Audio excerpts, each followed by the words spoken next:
ក្រមការចង្អុលបង្ហាញដល់ខ្ពង់ខ្ពស់បំផុតរបស់សម្ដេចតេជោហ៊ុនសែននិងសម្ដេចគតិព្រឹទ្ធបណ្ឌិតព្រមទាំងមានការផ្ដួចផ្ដើមគំនិតដល់ខ្ពង់ខ្ពស់បំផុតពីសំណាក់សម្ដេចមហាបវរធិបតីហ៊ុនម៉ាណែតនិងលោកជំទាវបណ្ឌិតពេជ្រច័ន្ទមុនីមន្ទីរពេទ្យលួងម៉ែត្រូវបានបង្កើតឡើងជាមន្ទីរពេទ្យថ្នាក់ជាតិឯកទេសព្យាបាលជំងឺមហារីកដែលមានទំនើបកម្មបច្ចេកវិទ្យាខ្ពស់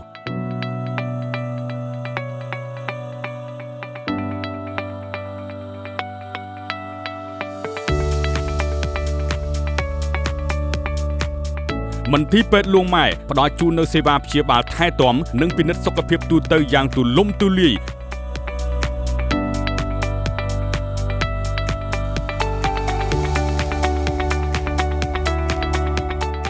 ជាពិសេសផ្ដោតសំខាន់ទៅលើការព្យាបាលជំងឺមហារីកគ្រប់ប្រភេទដោយបច្ចេកវិទ្យាទំនើបជាមួយវេជ្ជបណ្ឌិតឯកទេសដែលមានជំនាញវិជ្ជាជីវៈខ្ពស់ផ្ដល់ជូនអ្នកជំងឺនៅទំនុកចិត្តនិងក្តីសង្ឃឹម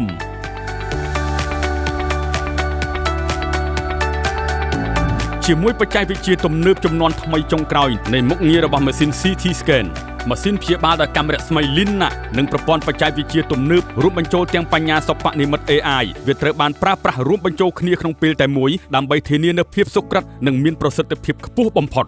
មន្ទីរពេទ្យលួងម៉ែបានបំពាក់នូវម៉ាស៊ីនព្យាបាលដោយកាមេរ៉ាស្មី TrueBeam Linear Theater ដែលមានមុខងារក្នុងការព្យាបាលជំងឺមហារីកប្រកបដោយសុវត្ថិភាពសុវត្ថិភាពនិងប្រសិទ្ធភាពខ្ពស់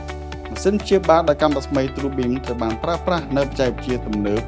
រួមបញ្ចូលគ្នាដោយរូបភាពវេជ្ជសាស្ត្រការគ្រប់គ្រងចលនាភាពសុក្រឹតត្រឹមត្រូវកម្រិតក្រោមមីលីម៉ែត្រដែលធានាថាតំបន់ដុំសាច់មហារីកទទួលបាននូវកម្រិតកាមេរ៉ាស្មីខ្ពស់និងផលប៉ះពាល់តិចក្នុងកំឡុងពេលព្យាបាលដោយកាមេរ៉ាស្មីជាមួយបច្ចេកវិទ្យាដ៏ទំនើបចុងក្រោយនេះអាចធ្វើឲ្យការព្យាបាលជំងឺមហារីកដោយកាមេរ៉ាស្មីធ្វើទៅបានគ្រប់បច្ចេកទេសនិងទៅតាមការប្រែប្រួលទីតាំងរបស់ដុំសាច់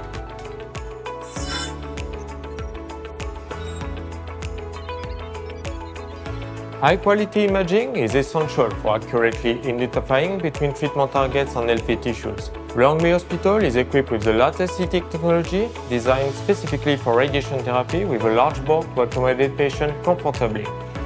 The imaging technology captures tumor movement during the briefing, allowing doctors to account for this motion when planning the treatment. The system also provides clear images even with patients with metal implants. នេះជាមោទនភាពរបស់ប្រទេសកម្ពុជាយើងដែលមន្ទីរពេទ្យលួងម៉ែមានលទ្ធភាពព្យាបាលជំងឺមហារីកដោយកាមេរ៉ាស្មីតាមបច្ចេកទេសកម្រិតខ្ពស់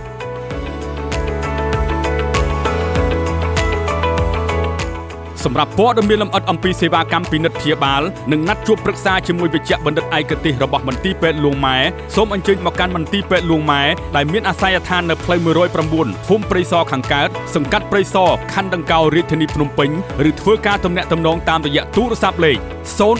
228 965ឬចូលទៅកាន់ Facebook Page របស់មន្ទីរពេទ្យលួងម៉ែដើម្បីទទួលបានព័ត៌មានបន្ថែម